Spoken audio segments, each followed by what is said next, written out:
ডালিম বা বেদানা নাম শুনলেই চোখের সামনে ভেসে ওঠে টকটকে লাল রঙের দানা ভর্তি এক রাজকীয় ফল। এটি স্বাস্থ্যের জন্য যতটা উপকারী, খাওয়া ঠিক ততটাই ঝামেলাপূর্ণ। শক্ত খোসা ছাড়িয়ে সাদা পর্দা সরিয়ে এক মুঠো দানা বের করতে বেশ ধৈর্যের পরীক্ষা দিতে হয়। কিন্তু সুপারমার্কেটে বা 5 স্টার হোটেলে যখন আমরা স্বচ্ছ বোতলে টলটলে লাল ডালিমের জুস দেখি, তখন কি একবার ভেবেছি যে এই অসম্ভব কাজটি কিভাবে করা হয়?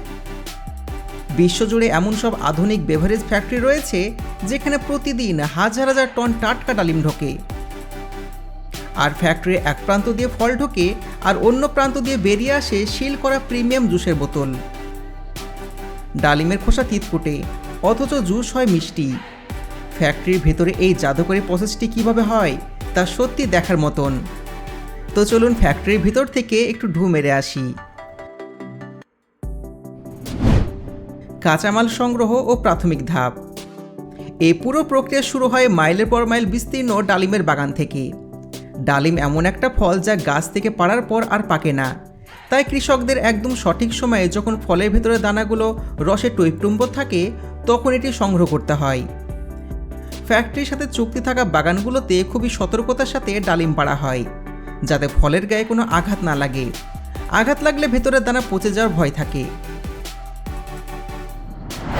এরপরে প্লাস্টিকের ক্যারেটে করে এই ফলগুলো ট্রাকে লোড করা হয়।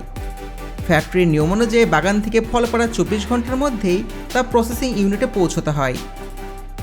ট্রাক ভর্তি লাল ডালিম যখন ফ্যাক্টরি গেটে এসে পৌঁছায় তখন সেগুলোর গায়ে লেগে থাকে বাগানের ধুলো আর শিশির।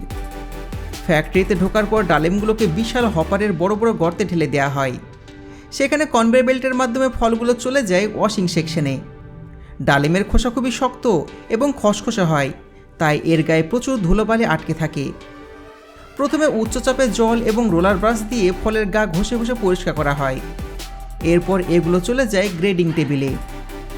সমস্ত ডালিম জুস তৈরি হওয়ার জন্য উপযুক্ত নয়। কিছু ফল ছোট, কিছু ফাটা, কিছু পচা হতে পারে। সেন্সারযুক্ত আধুনিক মেশিন এবং দক্ষ কর্মীরা মিলে খারাপ ফলগুলো আলাদা করে ফেলে দেন। শুধুমাত্র পরিপক্ক লাল এবং নিখুঁত ফলগুলোই পরবর্তী ধাপের জন্য নির্বাচিত হয়। এটি ডালিম জুসের সবচেয়ে জটিল এবং গুরুত্বপূর্ণ ধাপ, কারণ ডালিমের খোসা এবং ভেতরের সাদা পর্দা বা মেমব্রেনে প্রচুর পরিমাণে ট্যানিন থাকে, যা অত্যন্ত তিতকুটে। যদি খোসাশুদ্ধ ফল ক্রাশ করা হয় তবে জুস মুখে দেওয়া যাবে না। আধুনিক ফ্যাক্টরিতে পারেকশন হ্যামার বা ভাইব্রেটিং মেশিন ব্যবহার করা হয়। প্রথমে মেশিন ডালিমগুলোকে আলতো করে ফাটিয়ে ফেলে। এরপরে ফলের উপর নির্দিষ্ট মাত্রায় কম্পন বা বাড়ি দেওয়া হয়। এতে ভেতরে লাল দানা বা অ্যারিল বৃষ্টির মতো ঝরে পড়ে, আর খোসাগুলো আলাদা হয়ে অন্য বেল্ট দিয়ে বেরিয়ে যায়। চোখের পলকে হাজার হাজার ডালিমের দানা খোসা থেকে আলাদা হয়ে জমা হতে থাকে। এই দৃশ্য দেখলে মনে হয় যেন লাল মুক্তোর পাহাড় জমেছে। আলাদা করা দানাগুলোকে এরপর নিউম্যাটিক প্রেস মেশিনে পাঠানো হয়। এখানে একটা বড় চ্যালেঞ্জ আছে। দানার ভেতর যে শক্ত বীজ থাকে তা ভাঙা যাবে না। বীজ ভেঙে গেলে জুসের স্বাদ নষ্ট হয়ে যাবে। তাই মেশিনটি খুবই আলতো চাপে দানাগুলোকে পিষে শুধু রসটুকুই বের করে নেয়, কিন্তু বীজগুলো আস্তই থেকে যায়। এই রস তখনও ঘোলাটে থাকে, কারণ এতে ফলের শ্বাস বা পাল্প মিশে থাকে। প্রিমিয়াম ক্লিয়ার জুস পাওয়ার জন্য একে ফিল্ট্রেশন বা ছাঁকনি প্রক্রিয়ার মধ্য দিয়ে যেতে হয়। সেন্ট্রিফিউজ মেশিন প্রচণ্ড গতিতে ঘুরিয়ে জুস থেকে তলানি আলাদা করে। এরপর বেরিয়ে আসে কাছের মতন স্বচ্ছ গাঢ় লাল রঙের পিওর ডালিমের রস। জুস বের করার পরে কাজ শেষ হয় না। কাঁচা রসে ব্যাকটেরিয়া থাকতে পারে, যা জুসকে দ্রুত নষ্ট করে ফেলে।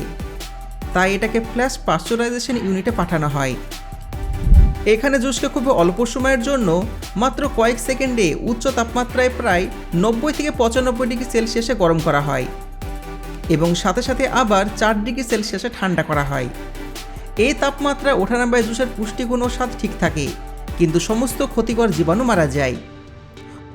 অনেক প্রিমিয়াম ব্র্যান্ড এই ধাপে জুসের সাথে সামান্য ভিটামিন সি যোগ করে, যাতে জুসের লাল রং দীর্ঘ সময় অটুট থাকে এবং এটি কালচে হয়ে যায় না।